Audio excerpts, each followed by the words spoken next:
All right, so you should have your cover done with all of the sections trimmed out with the slit in the cover. So now I'm going to set that to the side, and now I'm going to use the same little punching jig to punch my sections. And again, so, you know, this is the head, and so I want to just keep up with that with these punch sections, just because I feel like if you don't, it could get out of alignment. So you can, if you think you're going to reuse this and make your cover again, I wouldn't do this next step, because you can just use this with the lines, and you can put it, excuse me, put it in, taking sips of water between and then burping. But you can put this in and just follow those lines that you made, those marks, and you can just kind of half open like that, like we did before with the multi-section, and just punch at each line. But you can, this is what I'm going to do because I might reuse this piece. So I'm just going to follow those marks.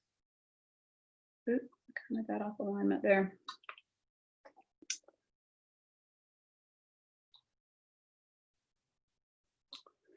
And then, of course, I can open up these holes a little more after I've sewn. But you can also cut those, I'm not going to do this because like I said, I want to keep this piece.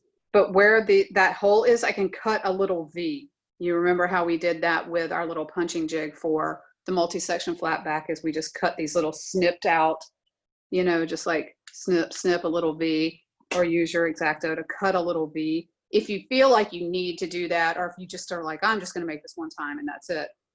It's just that once you cut that, it's a little hard to make the cover again, if that's what if you want to do that. But if you feel like, like I say, if you feel like you don't want to do it again, then you can go ahead and cut those. But if not, you can just use the lines, the pencil lines. So just going to open up these holes. And then I'm going to punch all the sections. So I'll do one more. And then you can see that done. So this is the head. So I kind of was turning it upside down.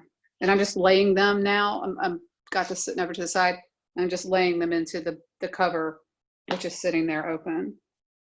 So just, you know, be mindful of which way you're turning the punch. So I was turning it like this. I don't know why. I just feel more comfortable doing it like this.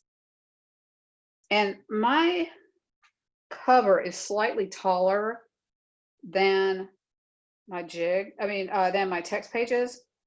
So I am just lining it up at the bottom. I don't know if you can see. I'm letting it sort of overhang the top because it's not. But as long as I'm consistent about that, it shouldn't be a problem. So I'm just lining it up at one end, at the bottom, and then letting the top overhang, and I'm just going to punch my holes. And I think I'll be fine doing that as long as I stay consistent, like I say. So then at the pencil mark, I just punch, and you can see I'm trying not to open the book, but I have to have it somewhat like half open so that I can have a little fold, because it's like 90 degrees and I'm punching into the fold right where the pencil mark is. And then when I'm done, I just take it out and I open up the holes.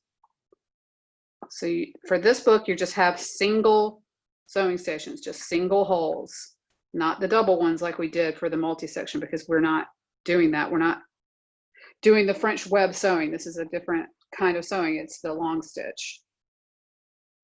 Okay, so there's my next one. And I've got 8 to do, so I'll do one more on camera just so you can see. Lining it up at the bottom. And then punching at each line, at each pencil mark. So I'm just taking a second and like lining up that tip and then poking into the fold.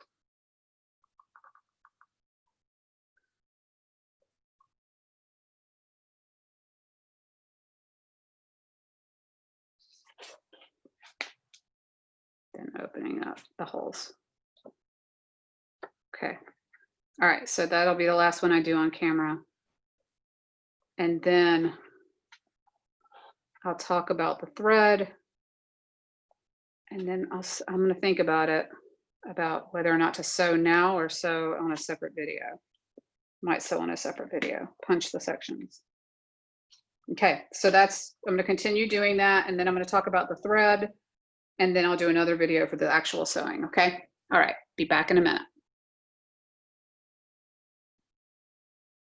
All right, so I punched all the sections.